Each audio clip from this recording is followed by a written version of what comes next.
بڑی عمومی سی بات ہے، جب آپ کو کسی راستے کا پتہ نہیں ہوتا تو آپ کسی ایسے سے پوچھتے ہیں جو اس راستے سے گزر چکا ہو۔ یقیناً وہ شخص آپ کو اس راستے کے تمام پیچ و خم سے آگاہ کرے گا اور قدرتی طور پہ آپ اس کی ہر بات کو منوان تسلیم کریں گے۔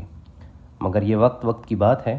اگر آپ وقت میں تھوڑا پیچھے جائیں گے اور کسی ایسے شخص سے پوچھیں گے جو آج سے 100 سال پہلے زندہ تھا کہ جناب مجھے پنڈی سے کراچی جانا ہے، تو وہ آپ کو اپنے تمام تر تجربے کے باوجود صرف اتنا ہی بتا سکے گا کہ یہ کوئلے والی ٹرین ہے جو یہاں سے نکلتی ہے اور 5 یا 7 دن بعد آپ کو کراچی تک پہنچا دے گی، یا اس کے برعکس پیدل سواریوں کے احوال بتائے گا۔ اس شخص کا علم اپنی جگہ پر بالکل مکمل اور مناسب ہے، مگر آج کے دور میں اس کا وہ علم ناپید ہو چکا ہے۔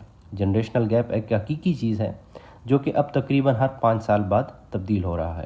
اگر سادہ الفاظ میں کہوں تو میں 30-31 سال کا ہو چکا ہوں اور میرے چھوٹے بھائی 25-26 سال کے۔ وہ میرے تجربے کو، میری تلقین کو، میری ہدایت کو سن تو لیتے ہیں، مگر عمل تب ہی کرتے ہیں اگر میری بات آج کی تاریخ، آج کی ٹیکنالوجی اور آج کی سوچ سے میچ کرتی ہے۔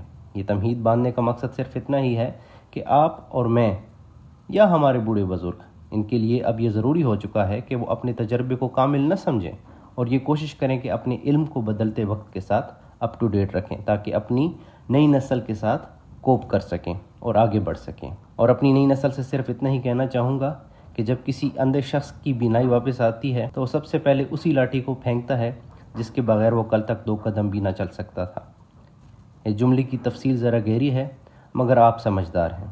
ذرا نہیں، پورا سوچئے۔ میرا نام ہے کمال، اپنی دعاؤں میں یاد رکھیے۔ السلام علیکم۔